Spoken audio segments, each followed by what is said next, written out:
Hey guys, Gore here. Welcome back to the channel. Today, we're going to be checking out 8 tips and tricks that you can use when playing armor in squad to vastly improve your odds of success. I know how difficult it can be to progress from always playing infantry to trying to run armored vehicles. You don't want to mess up and possibly lose a large ticket item that will also leave your team at a steep disadvantage until the vehicle spawns back in. Hopefully, these tips will help you on your way to winning more fights and providing better support for your infantry. Before we do get started, if you're watching this video within a few hours of release, I'm live streaming squad over on Twitch right now. Come on by for a bit or just to say hello. Now, let's get into things. The first tip I have for you today is in response to a common question I get from most new players that are looking to play armor. They ask, well, where should I go and where should I set up to be able to ambush and destroy enemy armor? My answer to that? Don't worry about it. When playing armor, the information you can gather will give you a far better tactical advantage than being sat on the best hill in the map. Consider this for a moment. Would you rather be the vehicle sat on top of a hill staring at a common point of interest to intercept any possible vehicles that come that way, or be the vehicle that is sitting back waiting to hear where the enemy armor is positioned so that you can flank it from an unexpected direction and secure an easy kill?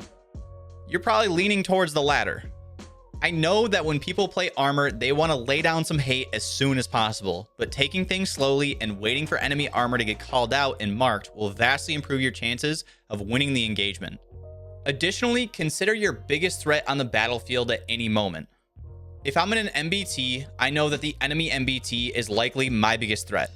The last thing I want to do is give the opposition tank an easy kill.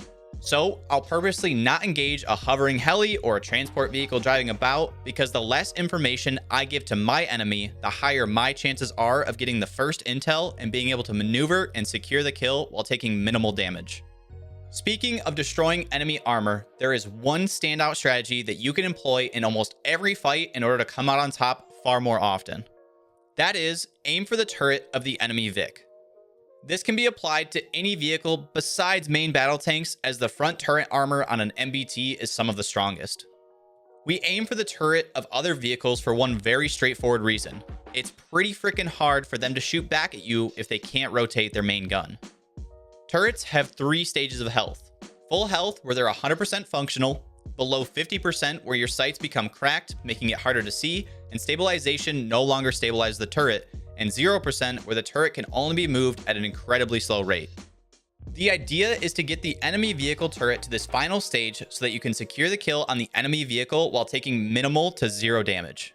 One thing I will say is that while this doesn't take too many shots to disable a turret, you also don't want to engage from a direction the enemy vehicle was already looking. A good example of this would be in a situation where you have a 30mm BTR and you're up against a Bradley. If you can flank it and get some shots off before it knows what hit it, you'll likely disable the turret before it has a chance to return fire. But if you try to go head to head, you'll likely be long dead before you knock out its turret. The next tip I have for you is a simple one. Know your team's assets and the enemies. If you choose to play armor, regardless of which vehicle class, the first thing that you should be doing is taking a look at the vehicle list located in the top right of the command screen. Take note of what vehicles and how many are available at the start of a game and which spawn on a delay. You should base your playstyle off which assets each team has. If you're getting into a Bradley, take a look at what the enemy team has that can reasonably take you out. If they have a BMP2, that's your biggest threat and should be prioritized early game. But if you also observe they have 2 BTR-82s, then you need to play things even more carefully. Now let's say you do end up getting into a fight with the enemy BMP2 and you come out the victor. Take note of the time at which you destroy the enemy vehicle, and you can even type it into the team text chat. All vehicles in squad have a respawn timer, so taking note of when the vehicle was killed will allow you to know when said Vic will be spawned back in at main, and thus when you need to start treading a bit more carefully again. Next, and something I see far too often, is yes, you're a big ol' armored vehicle with a gun that goes big boom. Fantastic. But all it takes is one meandering lat to track or engine you, and all of a sudden you're surrounded by enemies with no friendlies in sight, and it's only a matter of time before you're finished off. In squad, coexistence is key. Whether that be with friendly infantry or other pieces of armor, you will always stand a better chance of winning and surviving engagements when you don't try to go it alone. Again, in the same scenario as before where you get tracked or engined, Now you have anywhere from a handful to a mass of friendly infantry to help you clear the threat to the point where you can repair your vehicle in safety and drop back for repairs. Additionally, along this line of thinking of coexistence, just like many hands make light work, many guns make quick work. For lighter armor like strikers, BTRs, and lavs, your strength comes from numbers. These vehicles are pack animals, where one falters, the others pick up the slack. If you find yourself in one of these vehicles and the others of the same type have been claimed by other squads, it's in both of your best interest to communicate and stick close to one another so you may overpower the opposition's armor.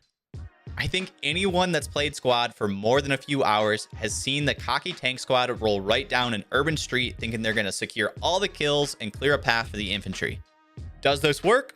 Sometimes. But more often than not, it takes all of 30 seconds for the tank to be double tracked and blinded by enemy smokes to the point where they pretty much just accept defeat. Something far too many armor players in squad fail to comprehend is their ability to effectively engage targets at range. If you're in a main battle tank, you basically have a 120mm explosive sniper rifle that you can accurately engage targets upwards of 1500 meters. So why in the world would you give enemy infantry a fighting chance and close the distance to where their weapons become feasible? Use this superior engagement range to your advantage.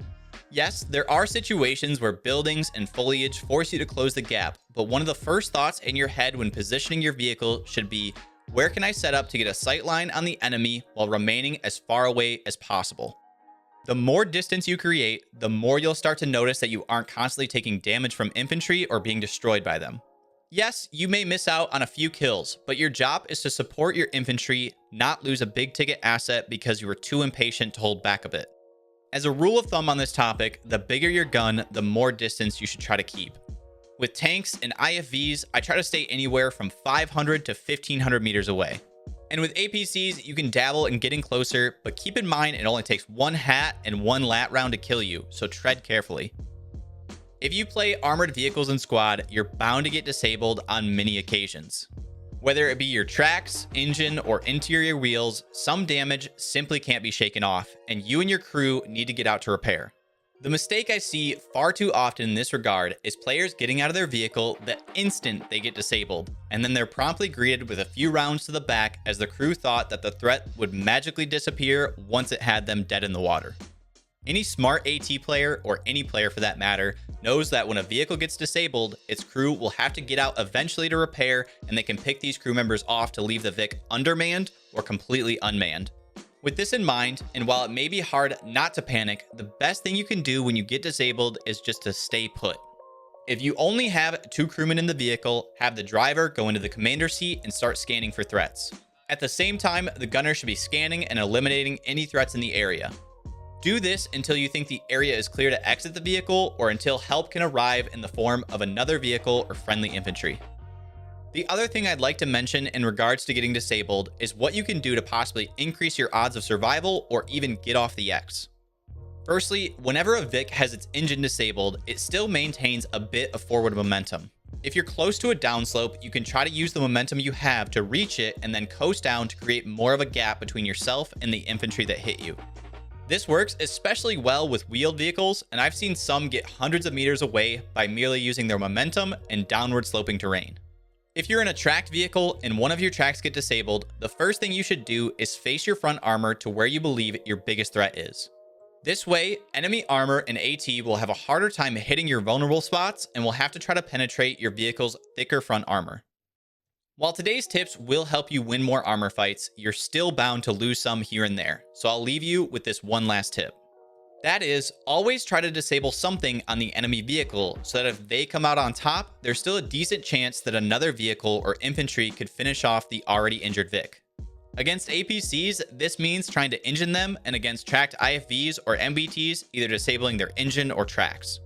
It never feels good to lose an armor fight, but the pain can be lessened when you hear over command comms or from a squad mate that they were able to finish off the enemy armor. There's obviously far more armor tips than I could fit into one video, so if you're looking for some more good information and tips, check out this guide right here where we take a look at APCs and equip you with the knowledge and tools to help you become more proficient with this vehicle class.